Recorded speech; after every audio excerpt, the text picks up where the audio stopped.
Thank you ever so, Zeb. That was simply wizard. Now, we do like a bit of accent interplay on this programme, which is why we sent Northerner Tim Samuels to meet boy genius singer-songwriter Jeffery Lewis. It's the ultimate faux pas at the culture show, being asked to interview someone and you haven't the foggiest who they are. They tell me he's a singer-songwriter from New York. He draws his own life experiences in a comic book. Someone who's developing a cult following touring around Britain. He's called Jeffery Lewis, and he's been praised from some eminently cool quarters. He's found the romance of the road, you know what I mean? It's just him and his brother hitchhiking around different countries. He writes funny songs, stupid songs, earnest, sad, tender songs, really smart, incisive songs, and he'll do them all on one album. And Jarvis Cocker says Jeffery is the best lyricist working in the USA today. Could Jeffery Lewis really be the Big Apple's best-kept secret? A genius with an estate agent's name. This I need to see. The cult following has come to Brighton en masse. Tonight's gig is a sellout. I do hope Cocker's not leading me up the garden path. It's a lo-fi operation here. Members of the Lewis family set the stage and sell the merchandise.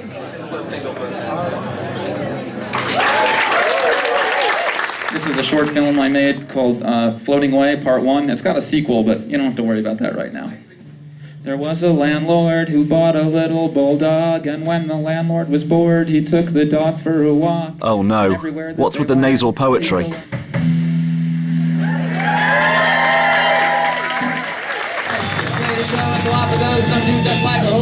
This is more like it. Jeffery's on-stage intensity does draw you in. And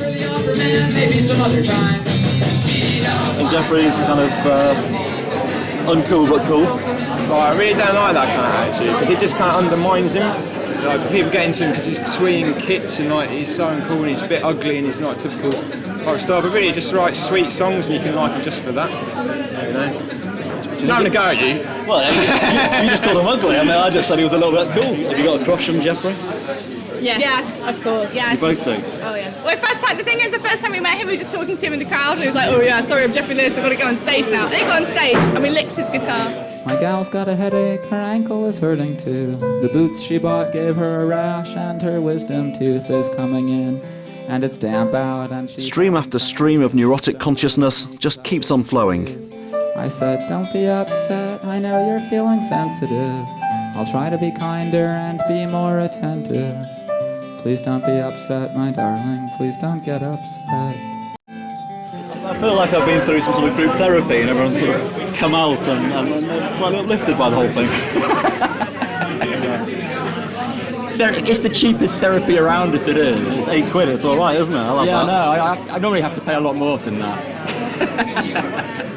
Gig over, but no after-show party. The band have to strike the set and then find somewhere for themselves to stay. So you don't know who you're staying with? No, I don't even know where we are. The fans offered to let them crash at his tonight. I'm Helen. Hey.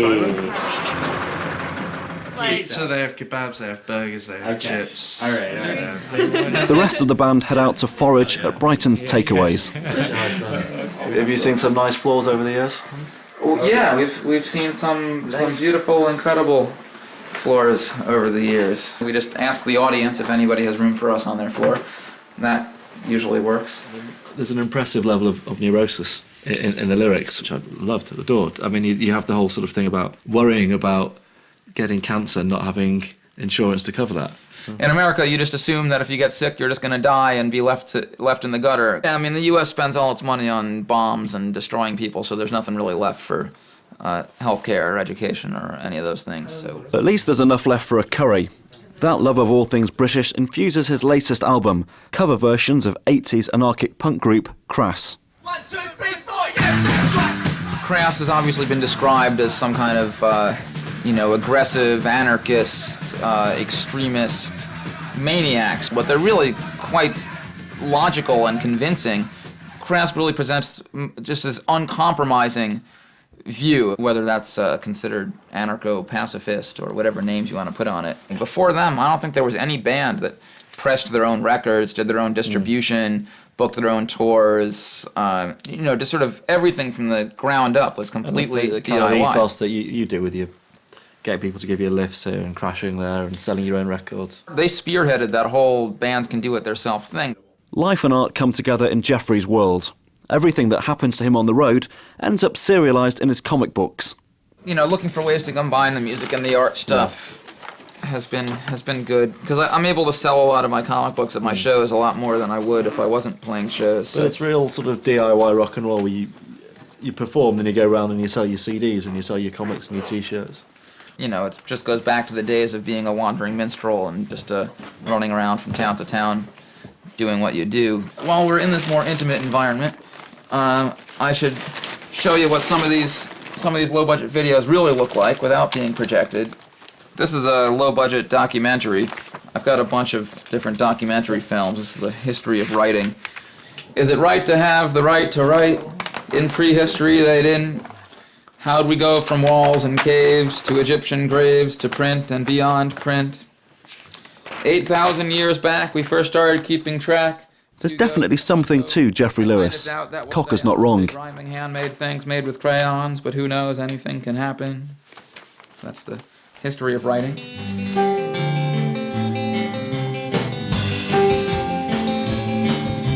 I'm an example. I'd let him crash at mine. Hero of the great, intelligent, magnificent human race.